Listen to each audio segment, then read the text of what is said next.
को जय मसीह की। आज हम सब जानेंगे कि हम परमेश्वर में हम सबकी क्या बुलाहट है। हम सब जानते हैं कि जब हम परमेश्वर में आते हैं सबका एक ही क्वेश्चन होता है कि परमेश्वर में आके हम सबकी क्या बुलाहट है। बाइबल हमें ऐसे बताती है कि मत्ती की पुस्तक में यीशु मसीह ने लिखा है, कहा है कि जब यीशु मसीह स्वर्गारोहण हुए, जब जिंदा आसमान में गए, तो यीशु मसीह ने जाने से पहले हम सबको कहा कि जाओ सारी जातियों में, सारे राज्यों में जाओ और जगह जगह जाके प्रभु यीशु मसीह का सुसमाचार प्रचार करो और जो जो आज्ञा मैंने तुम सबको दी है वो आज्ञा तुम सबको सुनाओ। हालेलुया। तो परमेश्वर का वचन हमें बताता है कि सुसमाचार सुनाना हम सबकी ही बुलाहट है। हम चाहे एक आम इंसान है, चाहे हम एक विश्वासी है, चाहे हम प्रेरित है, चाहे हम अभिषिक्त है, चाहे हम एक प्रॉफिट है, हम सबका फर्ज है कि हम प्रभु यीशु मसीह का सुसमाचार प्रचार करें।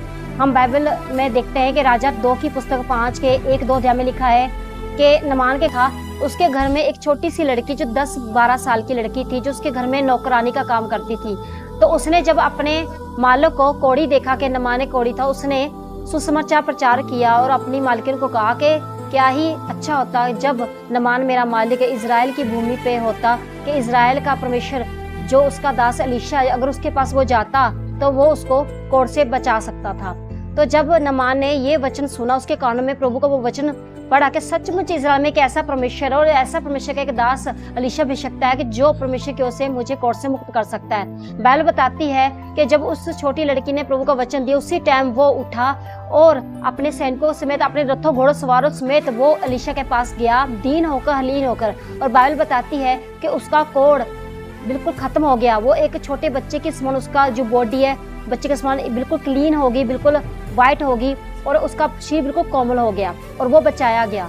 हम देखते हैं कि कैसे कुछ छोटी सी लड़की ने घर में एक नौकरानी का काम करती थी, उसने वो सुसमाचार प्रचार किया, उससे उसके मालिक का जीवन बच गया। इससे हम क्या सीखते हैं कि जब हम एक वचन देते हैं अपने नगर में, मोहल्ले में, है ना, तो उससे एक जान बचाई जाती है। जब एक जान बचाती है तो स्वर्ग में बहुत सारी परमेश्वर के नाम को महिमा मिलती है। हम जब अपने ऑफिस लाइन में है, अपने रोजगार में, अपने बिजनेस में, हम सबका फर्ज है कि वहाँ पे कितने लोग ऐसे आते हैं, हमारे फ्रेंड सर्कल में, हमारे ऐसे एरिया में, बॉस में ऐसे फैमिलीज होती है जो परेशान है, जो दुख में है, तकलीफ में है, जो बीमारी में है, जो जिनके बच्चे नशे में है, जिनके बच्चे गलत संगति में है, जो गलत काम में पड़ चुके हैं, जिनके माइंड डिस्टर्ब है। आजकल हम यूथ देख रहे हैं, यूथ डिप्रेशन में बहुत जा रहा है, गलत कामों में, गलत संगति में बहुत जा रहा है। जब हम परमेश्वर का एक वचन उनके घर में रिलीज करते हैं तो क्या होता है कि वचन सुनाने से उनका जीवन बच जाता है। उनको पता चलता है कि सचमुच एक ऐसा परमेश्वर है जो जीवित है, जो हमें इन बातों से, इन हालातों से छुटकारा देता है। उससे क्या होगा, उससे उसका परिवार बचाया जाएगा, उसका घराना, उसका परिवार, उसका जो भी ऐसी प्रॉब्लम थी जिससे वो निराश थे, उससे वो बच जाएगा। उनको एक नई जिंदगी और एक नई लाइफ मिलेगी। हालेलुया। तो इससे आप परमेश्वर का वचन पूरी दुनिया के शोर तक ले जा सकते हैं। अभी फिलहाल में हमने देखा कि हॉस्पिटल में एक लड़की के साथ कितना गलत हुआ।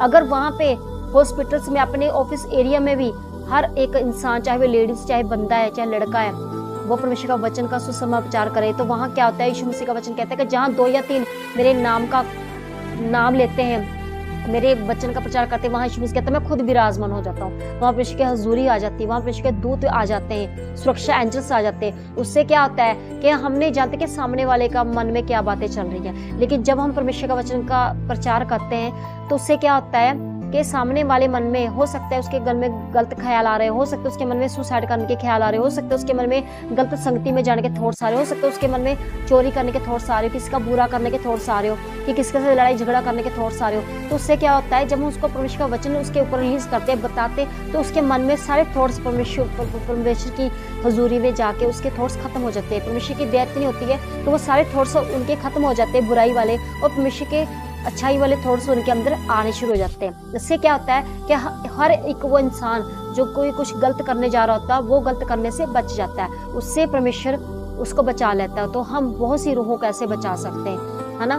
तो आज आपने क्या सीखा कि परमेश्वर में हम सबकी क्या बुलाहट है कि यीशु मसीह का सुसमाचार प्रचार करें, दुनिया के शोर में हम परमेश्वर के कामों को करें। हालेलुया।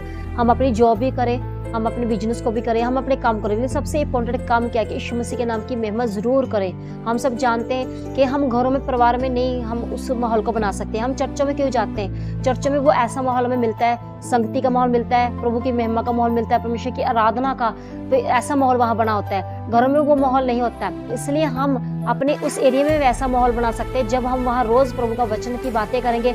आपके जीवन में जो भी गवाहियाँ बनी है, चाहे आपके द्वारा, चाहे किसी के द्वारा, चाहे आपके द्वारा दूसरों को जिनमें आपका फर्ज है कि वहाँ पे आप उस गवाहियों को शेयर करें।